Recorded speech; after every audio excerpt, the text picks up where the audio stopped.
E aí, bora fazer uma viagem pela vida de um cara que basicamente colocou a Bahia no mapa do mundo? Hoje, a gente vai mergulhar na jornada de Jorge Amado. E olha, a vida dele foi uma aventura tão, mas tão rica e colorida quanto as histórias que ele deixou pra gente. E para começar, nada melhor que ouvir o próprio Jorge Amado, né?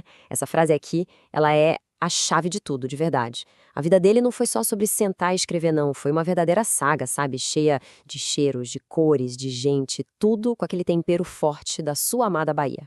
Bom, e toda grande aventura tem que ter um começo, certo? O do Jorge Amado foi bem ali, no meio dos cacaueiros. Foi nesse cenário, com toda a riqueza e também as contradições do sul da Bahia, que aquele menino começou a ser moldado para se tornar o gigante da literatura que a gente conhece. Então vamos localizar essa história no mapa e no tempo. Ele nasceu lá em 1912, numa fazenda de cacau. Daí, ainda pequeno, se mudou para a cidade portuária de Ilhéus.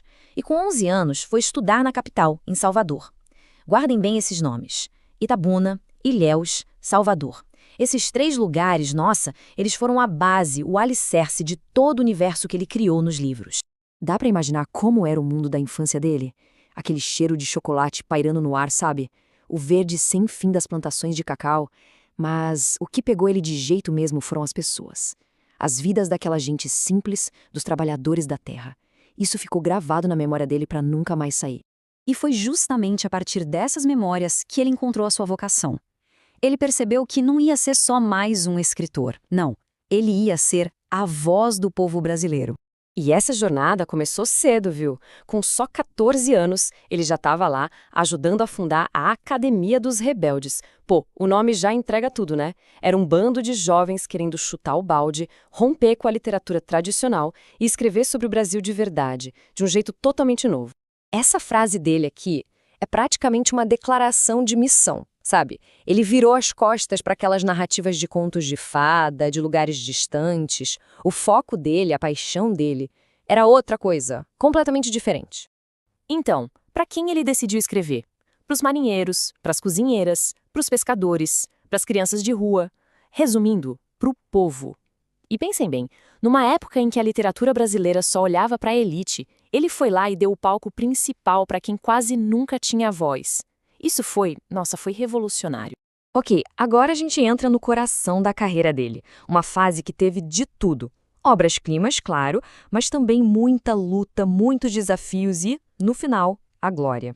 Dá uma olhada em só 3 exemplos da genialidade dele.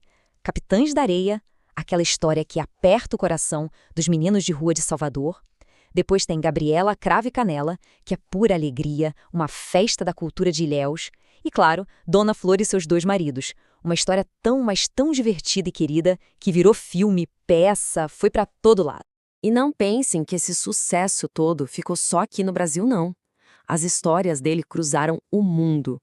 Foram traduzidas para quase 50 línguas e vendidas em mais de 50 países.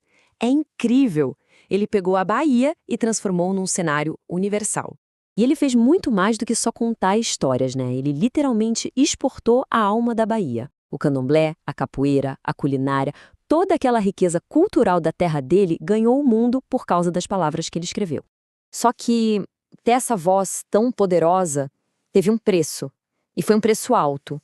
Por defender suas ideias de igualdade, de justiça, o Jorge Amado foi perseguido. Ele foi forçado a passar anos e anos fora do Brasil, no exílio político. A luta dele não foi só nos livros, foi na vida real. Mas aí veio a volta por cima. Em 1961, ele recebe uma das maiores honras que um escritor pode ter no Brasil. É eleito para ocupar a cadeira 23 da Academia Brasileira de Letras. Pensa no simbolismo disso. Era o retorno dele, a consagração final. Bom, com essa consagração toda, fica a pergunta: o que é que permanece? Qual é o legado que esse contador de histórias tão único deixou pra gente? Uma parte que é simplesmente fascinante no legado dele é a versatilidade. Porque olha só, para os adultos ele pintou um retrato super vibrante e complexo da vida do povo baiano. Mas ele também escreveu para as crianças e contou histórias lindas, cheias de amor e aceitação. E essa citação, que vem lá do livro infantil dele, O Gato Malhado e Andorinha Sinhá, ela resume uma verdade que está no coração de tudo que ele escreveu. A ideia de que o coração não tem preconceito. É uma mensagem de amor que simplesmente passa por cima de qualquer diferença. E o legal é que o legado dele não está só nas páginas dos livros.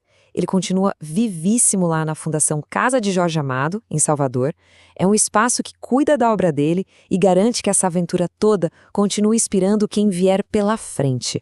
E para a gente terminar, fica aqui uma reflexão que a obra dele provoca.